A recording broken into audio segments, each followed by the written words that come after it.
billahi minasyaitonir rajim. Bismillahirrahmanirrahim. Assalamualaikum warahmatullahi wabarakatuh. Alhamdulillahi wahdah. Wassalatan wassalaman ala man la nabiyya ba'dah. Amma ba'd. Bab ke-11 dalam kitab Katatib Al-Quran fi Tajwid Kalam Ar-Rahman membincangkan hukum berkaitan makharijul huruf. Makhraj huruf, tempat-tempat keluar huruf. Dalam episod yang lepas, kita dah syarah panjang berkaitan makhraj al-jawfu dan makhraj al-halqu. Dalam episod kali ini, insya-Allah kita akan sambung pada al-lisan. Jom kita baca daripada kitab Katatib Al-Quran fi Tajwid Kalam Ar-Rahman. Panduan lengkap ilmu tajwid. Terdapat 10 bahagian daripada makhraj al-lisan. Makhraj al-lisan ni di dalamnya ada 10 bahagian dan 18 huruf yang keluar daripada makhraj al-lisan ini, makhraj lidah. Jom kita baca satu persatu. Yang pertama, pangkal lidah dari atas. Ini makhraj pertama pada al-lisan, pangkal lidah dari atas, iaitu yang paling jauh, yang mana selepasnya adalah kerongkong. Kiranya permulaan lidah, yang mana selepasnya terus kerongkong. Lidah yang paling dalam tu. Itulah pangkal lidah dari atas dan menyentuh lelangit atas. Keluar daripadanya huruf al-qaf. Ini makhraj lisan yang pertama. Jom kita baca yang kedua pula, makhraj al-lisan, pangkal lidah dan yang menyentuh lelangit atas. Keluar daripadanya huruf al-kaf dan makhrajnya lebih rendah daripada makhraj al-qaf, dekat dengan tengah lidah. Kiranya al-qaf satu makhraj, al-kaf, huruf kaf satu makhraj yang berbeza. Al-qaf pangkal lidah yang paling hampir dengan kerongkong. Kemudian ke depan sikit daripada pangkal lidah tu, pangkal lidah dan yang menyentuh lelangit atas, ke depan sikit adalah makhraj huruf al-kaf. Jom kita baca soalan dan jawapan daripada kitab Katatib Al-Quran fi Tajwid Kalam Ar-Rahman. Ada soalan dekat sini. Mengapa dijadikan pangkal lidah ada 2 makhraj bagi huruf dan tidak satu makhraj sahaja seperti pangkal kerongkong? Dalam episod yang lepas kita dah baca bahagian makhraj al-halqu untuk kerongkong. Bila pangkal kerongkong melibatkan 2 huruf, pangkal kerongkong maksudnya satu makhraj je, tapi keluar daripadanya 2 huruf, iaitu huruf al-ha dan huruf al-hamzah.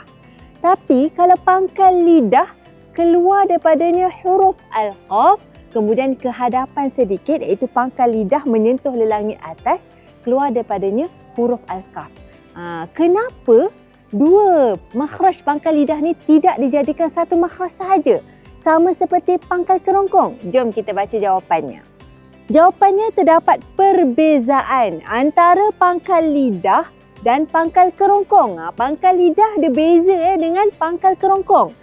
Kerana pangkal lidah panjang dan terdapat jarak antara makhraj huruf qaf dan makhraj huruf kaf.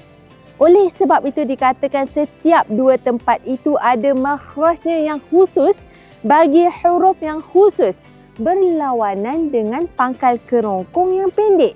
Kalau pangkal kerongkong pendek sahaja, serta antara makhraj huruf hamzah dan makhraj huruf ha, makhrajnya sangat dekat.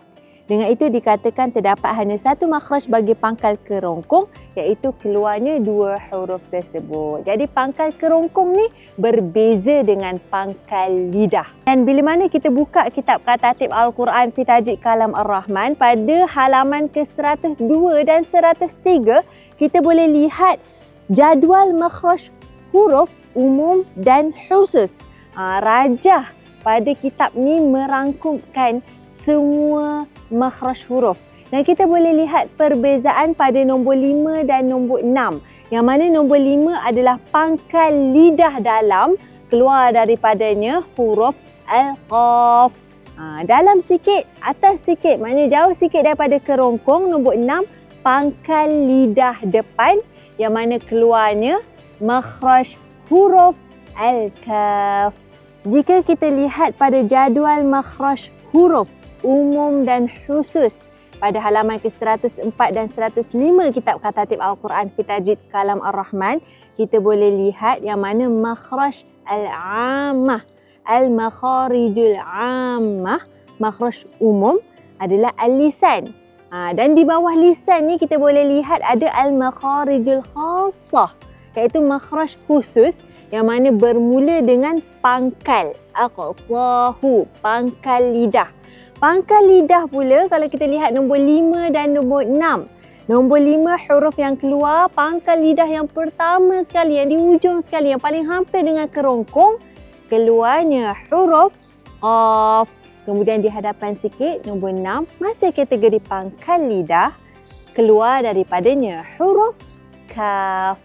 Istimewa kitab Katatib Al-Quran fi Tajwid Kalam Ar-Rahman ini juga didatangkan gambar rajah. Kita boleh lihat pada halaman ke-109, keluarnya huruf qaf dan huruf kaf. Kita boleh bezakan gambar rajah yang mana pangkal lidah permulaan memain peranan yang paling dekat dengan kerongkong. Bila mana kita nak sebut huruf qaf, macam mana nak tahu tempat keluar huruf?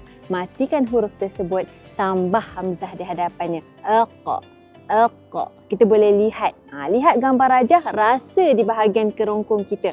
Rasa pangkal lidah bersama lelangit belakang. Aqa. Kemudian di hadapan sikit, ak. Itulah makhraj al-lisan yang mana daripada pangkal lidah keluarnya huruf qaf dan huruf kaf. Masya Allah. Perkongsian ini saya kongsikan daripada kitab Katatib Al-Quran fi Tajwid Kalam Ar-Rahman. Nantikan episod akan datang, kita akan bincang lagi secara terperinci huruf-huruf yang keluar daripada makhraj al-lisan, lidah. Masya Allah. Bagi anda yang berhajat untuk dapatkan panduan lengkap ilmu tajwid ini, dapatkan di www.nashrulquran.com atau hubungi admin Akademi Nashrul Quran di 0167182825. Jangan lupa like, komen, share, subscribe YouTube channel Katatib Al-Quran. Follow juga semua sosial media Katatib Al-Quran. Segala yang baik itu datangnya daripada Allah Subhanahu Wa Taala. Wabillahi taufiq wal hidayah.